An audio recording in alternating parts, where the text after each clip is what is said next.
Também fiquei pensando, será que nós temos sido intencionais no nosso serviço a Deus? No nosso serviço no reino do Senhor? No nosso amparo ao necessitado, ao nosso evangelismo, ao perdido? Eu fiquei pensando, será que, vou dar um exemplo, será que nós temos sido intencionais, eu voltaria mais aos jovens, que isso é mais nos dias de hoje comum aos jovens, mas é para todos, será que nós temos sido intencionais na maneira como usamos as nossas redes sociais, por exemplo? Passamos horas e horas e horas mexendo no celular, olhando, as redes sociais, conversando com pessoas, mas temos sido intencionais. Não, eu vou fazer isso aqui, eu vou colocar aqui o link do culto nesse grupo, eu vou postar tal pregação aqui, eu vou fazer tal coisa, eu vou fazer tal publicação na minha rede social, eu vou mandar tal mensagem no meu WhatsApp, porque eu quero alcançar alguém, eu quero chamar uma pessoa, eu quero despertar uma pessoa para conhecer o Evangelho de Cristo. Irmãos, Jesus, ele não fez absolutamente nada no ministério dele que não tivesse um objetivo. Jesus, ele agiu com propósito, ele agiu de propósito, Jesus foi intencional em tudo que ele fez, e nós precisamos aprender isso, amados. Nós precisamos aprender isso. O texto continua, a segunda lição. Jesus agora, quando a mulher começa então agora a falar com ele, e a mulher fala, como você pede de beber a mim? Jesus, verso 10, olhe para a sua Bíblia, por favor, ele diz assim, replicou-lhe Jesus, se conheceras o dom de Deus, e quem é o que te pede, dá-me de beber, tu lhe pedirias, e ele te daria água viva. Amados, Jesus aqui é a segunda lição. Jesus, ele cria um contraste agora, entre uma satisfação terrena e temporária, com uma satisfação eterna. Aquela mulher tinha ido ao poço buscar água, possivelmente para fazer comida, possivelmente para limpar alguma coisa dentro de casa, possivelmente, claro, que para beber, para saciar a sua sede. Tudo isso são necessidades, são satisfações terrenas, humanas, transitórias. Ela foi buscar água numa manhã e possivelmente na manhã seguinte ela teria que ir ali de novo, e na outra manhã do outro dia ela teria que voltar ali novamente, porque ela precisava satisfazer aquela necessidade transitória, humana, terrena, que a água ali conseguia satisfazê-la. Ela buscava água para beber, para cozinhar, para limpar algo, mas Jesus chega para ela e fala assim, olha, se você soubesse quem está falando contigo, você me pediria água viva. E aquela mulher então mais uma vez se surpreende com o que Jesus está falando, mas espera aí, como você vai ter água viva? O poço é fundo, você não tem nem um baldinho, nem uma canequinha, você não tem nada, e como você vai retirar a água lá do fundo do poço? Irmãos, possivelmente ela entendeu que quando Jesus fala de água viva, era o lençol freático, era a água que estava debaixo do solo, e aí você cavava o poço até encontrar esse lençol de água. Possivelmente ela entendeu que quando Jesus falava de água viva, que era aquela água, aquele lençol freático lá embaixo, e ela fala, como que você vai pegar dessa água? Você não tem nenhuma caneca, não tem nada aí, o poço é fundo. Irmãos, nós podemos ter prazeres terrenos, legítimos, mas não existe prazer maior do que nós conhecermos a Deus. Não existe prazer maior em nós buscarmos a comunhão com o Senhor. Não existe prazer maior em nós crescermos na graça do nosso Deus. Não existe prazer maior do que nós nos aproximarmos de Deus. E Jesus agora no verso 14, vira para aquela mulher e diz o seguinte, aquele que porém que beber da água que eu lhe der, nunca mais terá sede. Pelo contrário, a água que eu lhe der será nele uma fonte a jorrar para a vida eterna. A água que eu lhe der, a origem é Jesus. Uma fonte a jorrar, traz a ideia de abundância, para a vida eterna. É uma duração sem fim. Jesus agora, ele aproveita o interesse daquela mulher por um jarro, um cântaro de água ali daquele poço.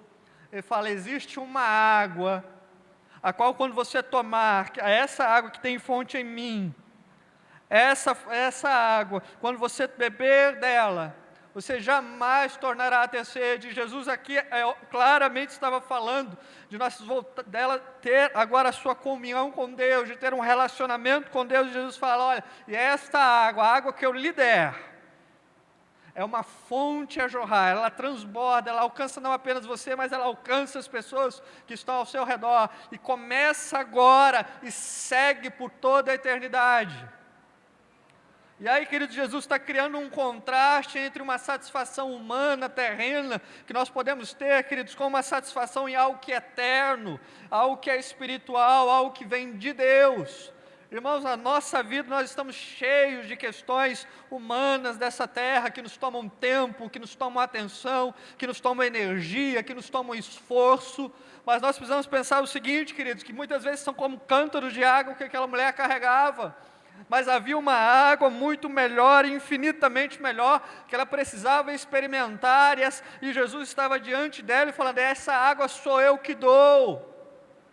Irmãos, muitas vezes na nossa vida nós somos sufocados por um monte de demandas do nosso dia a dia, e a nossa busca a Deus vai ficando de lado, e a nossa vida com Deus vai ficando de lado, e aquilo que traria acréscimo e crescimento e maturidade espiritual nas nossas vidas, vai ficando de lado. Mas Jesus está nos dizendo, amados, que a água que Ele tem é superior a qualquer coisa, é uma fonte a jorrar, a ser abundante nas nossas vidas, desde agora, desde o nosso presente até por toda a eternidade. E quando Jesus fala isso, queridos, a mulher, ela, opa, espera aí, se tem uma fonte a jorrar, se essa água, se eu beber dela, eu jamais terei sede, eu não vou precisar vir mais aqui buscar. E aí essa mulher então, ela se interessa, ela fala assim, eu não estou entendendo muito bem o que você está dizendo, mas se eu não vou tomar dessa água, não vou voltar a ter sede, então eu quero esse benefício.